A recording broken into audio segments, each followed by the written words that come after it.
Assalamualaikum warahmatullahi wabarakatuh. Mari belajar bersama lagi bersama saya Abu Marlo. Ada pertanyaan yang menarik lagi. Pertanyaannya adalah, di kantor kadang ada aja godaan atau tantangan yang bikin kita susah jadi orang yang islami. Gimana ya cara menghadapinya? Ini pertanyaan yang menarik dan pasti relate sama banyak orang. Penting untuk diperhatikan bahwa godaan itu tidak akan pernah berhenti dalam kehidupan. Pertanyaannya, apakah kita akan mengikuti godaan atau tidak mengikuti godaan, bukan masalah godaan yang datang. Karena kenapa? Yang di luar itu, intinya bagaimana kita memanage yang di dalam. Sehingga sering disebut sebagai yang namanya self-control. Kalau kita kaitkan kepada puasa, pasti kalau kita puasa sering dengar kata yang namanya imsak. Imsak itu secara bahasa artinya menahan. Nah, sebetulnya imsak itu adalah bagaimana kita terus-menerus belajar menahan diri. Nah, menahan diri di sini artinya apa? Kita memiliki self control terhadap diri kita. Nah, contoh sederhana. Apa yang kita lakukan itu pada dasarnya tidak pernah ada kaitannya atau semuanya itu ada di dalam pilihan diri kita. Maka hidup itu adalah pilihan.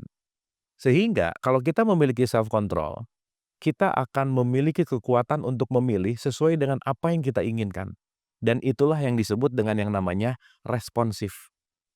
Tetapi kalau kita tidak memiliki self-control, kita akan melakukan sesuatu tergantung dari lingkungan yang men-trigger kita. Dan itulah yang disebut dengan yang namanya reaktif.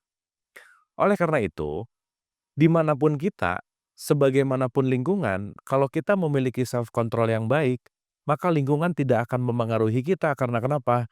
Kita memiliki keteguhan, kita memiliki pendirian, karena kita tidak terganggu dan tidak tergoda lagi. Dan meskipun balik lagi ya, ini tidak mudah dan perlu dilatih, godaan selalu ada. Tetapi ketika self-control kita baik, maka kita tidak akan terpengaruh oleh faktor eksternal. Contoh sederhana, mari kita renungkan. Apakah yang sedang menyaksikan ini sering berpikir atau banyak pikiran? Jangan-jangan banyak pikiran dan ketika banyak pikiran merasa sedang berpikir. Artinya apa? Orang yang self controlnya oke, dia menggunakan pikirannya untuk melihat jangka panjang dan konsekuensinya sehingga dia bisa memilih apa yang dia akan lakukan itu berdasarkan pola pikirnya, bukan kebiasaannya, bukan dari emosinya.